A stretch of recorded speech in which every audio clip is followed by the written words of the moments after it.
นับถือน้ำใจของบอสน้อยธิดาลาวมีภาวะความเป็นผู้นำสูงหลังจากจบงานคอนเสิร์ตเมื่อวานนี้ไล่เอามาไล่ไปคล้องคอให้กับอาจารย์นักดนตรีและทีมงานเวทีพร้อมกับมอบเงินน้ำใจแบ่งปันเงินมาไล่น้ำใจให้กับทุกคนอันนี้แหละเขาเอิ้นว่าบอสตัวจริงบอสผู้ที่จะโด่งจะดังไปหน้าบอสผู้ที่จะเป็นผู้นำทีมงานวงดนตรีก็คือน้องที่ดาลาวเฮ็ดอยู่มือคืนนี้นั่นแหละทักทายสบายดี FC แฟนคลับมาพบมาพ่อกันอีกคลิปหนึ่งอีกแล้วทานผู้ชมเอ้ยเนาะพบพ่อกันคลิปนี้นะช่วงสายบ่ายแต่ว่าอากาศบ่ค่อยดีเลยฟ้ามืดครึ้มเหมือนกับว่าพายุจะเข้าแต่อิงตามกรมอุตุแล้วพายุจะเข้าคือมื้ออื่นนี่วันที่11 12 13 3มื้อแต่ว่ามันลุ่มดอนมาตั้งแต่มื้อวานนี่พุ่นมื้อวานนี่ตอนแรงลมพัดลมเพวือวีวาอยู่ตลอดทั้งคืนมื้อคืนนี่ลามมาฮอดมื้อเช้านี่ปัจจุบันนี้สิฮอด9 โมงแล้ว9 โมงไปแล้วยังบ่เห็นฮอดพระอาทิตย์เพราะฉะนั้นมื้ออื่นเตรียมตัวไว้ให้ดีพี่น้องชาวอีสานโดยเฉพาะบ้านศรีวิไลเฮือนซานบ้านซองยังบ่ทันแล้วโอกาสที่จะได้หอบบนอยู่บนนอนลบเจนั่นแลนลี่เจนี่มันก็มีสูงเป็นห่วงเป็นใยบ้านศรีวิไลเด้อกลับคืนเข้ามาสู่หัวข้อรักของพวกเฮาก็แล้วกันค่ำคืนที่ผ่านมานี่มีสิ่งมหัศจรรย์เกิดขึ้นหลายสิ่งหลายอย่างที่พวกเฮาอึ้งสตันไปเลยท่านผู้ชมมีหลายสิ่งหลายอย่างที่ให้เฮาอึ้งน้ำวัดน้ำวาอึ้งน้ำพอน้ำแม่สองหมู่บ้านที่ให้เกียรติน้องธิดาลาวยกป้ายขึ้นสู่มอบเวทีนี้ให้น้องธิดาลาวเป็นผู้ควบคุมยังบ่พอยังมาอึ้งอีกลงเวทีมาน้องธิดาลาวนี่นะทั้งที่ครอบครัวกะยากกะจนมาในครั้งนี้บางสิ่งก็ได้ยืมเขาเติมน้ำมูกน้ำมันมาซ้ำมาช่วยวัดช่วยว่าคือกันแต่น้องได้เงินมาไล่มาได้ทริปหน้าเวทีน่ะน้องบ่คิดเสียดายเลยทั้งที่เฮากับเฮาน่าจะเก็บหอมรอมริบใส่น้ำมันให้พอผู้บ่เอาไปใส่ใจในครอบครัวบ่น้องคิดอยู่แต่ว่าน้องก็ฮักเอาเงินมาไล่อันน้อยนิดนี่แบ่งไปให้อาจารย์นักดนตรี 4-5 คนพุ่นใดอาจจะบ่หลายทานผู้ชมผู้ละ100ผู้ละ50ผู้ละ20 บาทก็มีอันนี้มันคือมาไล่น้ำใจเห็นบ่ล่ะคันผู้ใดนะมาเฮ็ดเวียกร่วมกันกับธิดาลาวในอนาคตถ้าน้องได้เป็นใหญ่เป็นโตค่อยเชื่อว่าทุกคนจะมีอยู่มีกินน้ำกันหมดทุกคนเลยขนาดน้องได้น้อยสามีน้องยังแบ่งได้น้อยน้องก็แบ่งน้อยถ้าได้หลายน้องก็ต้องแบ่งหลายถ้าเป็นเฮาแม่ครอบครัวยังทุกข์ยากขาดเขินอยู่บ่แบ่งให้ไผเถอะแหละเอาไปใส่ใจในครอบครัวสักก่อนเฮาก็ค้านเฮาก็เขินแต่น้องบ่แม่นแนวนั้นโอ้โหเว้าแล้วก็สิว่าอวยน้องธิดาลาวอยากให้ทุกคนไปชมคลิปนี้ให้เห็นกับตาให้ฟังกับหูว่าน้องธิดาลาวใหญ่แท้บ่ไปชมพร้อมๆกันเลยแล้วไปครับหลายคนไรไปเห็นยังมั้งฮะ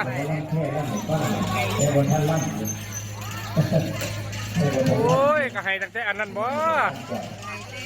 ก็ให้ตั้งแต่อันนั้นบ่เดี๋ยวนี้โอ้ย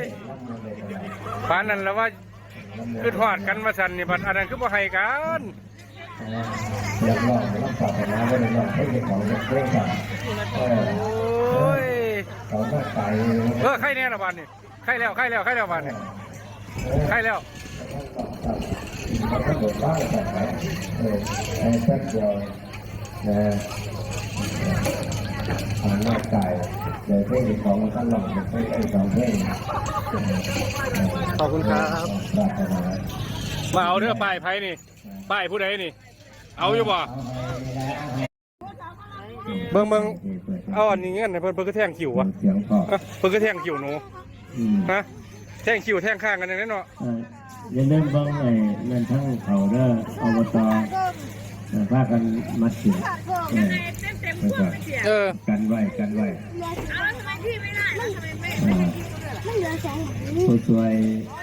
นี่เพราะผู้ช่วย เอาไว้สิพี่กับท่านใดๆอยู่นี่สิพี่กระเป๋าแค่นเงินนี่นี่ ห้องปลอดภัยของเราเลยมาทำหน้าที่ผู้เจ้า จะฝากไว้เลย สับไฟอีกแล้ว ก็ฝากไว้เลย ต้นแบบ บอสลอยบอสลอย ร้อยโพแพ้เว้ย ใส่ตะลงเสื้อสีดำกับซิดต้นบาทให้กันเล่น เป็นจังใดทุกคนหลังจากคลิปนี้ถูกปล่อยออกไปจากช่องแดงของไอเคศรีวิไล FC แฟนคลับเห็นแล้วก็ปราบปลื้มใจ ดีอกดีใจที่น้องธิดาลาวมีนิสัยที่เอื้อเฟื้อเผื่อแผ่แบ่งปันถึงว่ามันจะเป็นเงินเล็กๆน้อยๆนี่ก็คือการแบ่งปันตอนนี้น้องอาจจะมีรายรับเพียงซ้ำนี้น้องกับแบ่งซ้ำนี้แล้วอนาคตถ้าหากว่าทีมแบ็กอัพทีมเวทีทีมนักดนตรีเรานี่เฮ็ดเวียกเฮ็ดงานอยู่น้ำกันไปตลอดฮอดฟังจนน้องโด่งน้องดังค่อยกอเสื้อว่าน้องจะให้หลายกว่านี้ขอเพียงแต่ให้น้องมีเงินมีคำได้กินทานผู้ชม FC แฟนคลับตอนนี้ลุ่มๆดอนๆพากันสู้ส้นไปก็แล้วกันเดี๋ยวไปฟังคำคิดคำเห็น FC แฟนคลับคิดแนวใดต่อเหตุการณ์นี้เนาะคอมเมนต์นี่บอกว่าธิดาเทพน้อยคือเก่งหน้าฮักแท้เนาะดังๆปังๆเด้อน้องหน้าฮักอีหลีครับคนนี้บอกว่างานเลี้ยงก็มีวันเลิกลาธิดาลาวกะสิลากลับบ้านสารคามแล้วเด้อ FC ทุกคนครับว่าซันเดย์ผู้ต่อมาก็บอกว่าบรรยากาศน่าฮักมากๆค่ะทุกคนสุดยอดจ้าว่าซันเดย์ผู้ต่อมาว่าสบายดีทุกคนว่าสั้น FC พลังบวกกดไลค์ให้แล้วนะครับสู้ๆเด้อเป็นกำลังใจให้แสดงได้ดีทุกคนสุดยอดมากครับว่าซันเดย์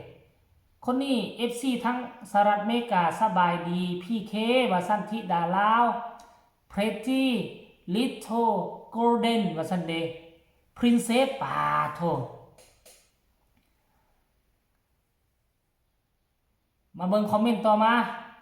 นี่คอมเมนต์ต่อมาว่า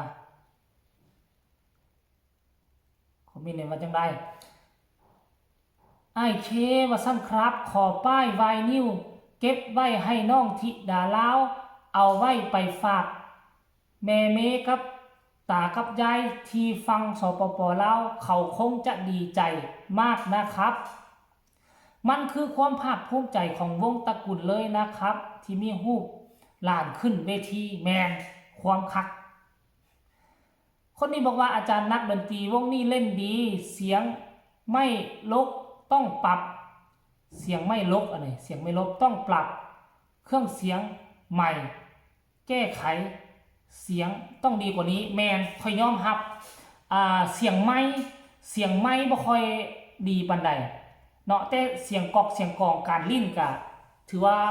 ให้ระดับ 90% บ่เต็ม100ดอกเนาะหากะสิมาเจอกันทำงาน2งานแต่ว่าเสียงไม่ค่อนข้างไปแหบๆหน่อยนึงปรับปรุงใหม่ก็คงจะดีสำหรับคลิปนี้ก็น่าจะฝากฝังเอาไว้สำนี้ละฝากฝังเอาไว้ในอ้อมใจฝากกดไลค์กดแชร์กดติดตามที่สำคัญอย่ากดข้ามโฆษณาเห็นแล้วมีคำคิดคำเห็นแนวใดส่งข่าวมาได้ทางใต้คอมเมนต์ล่าทานผู้ชมไปเพียงซ้ำนี้สบายดี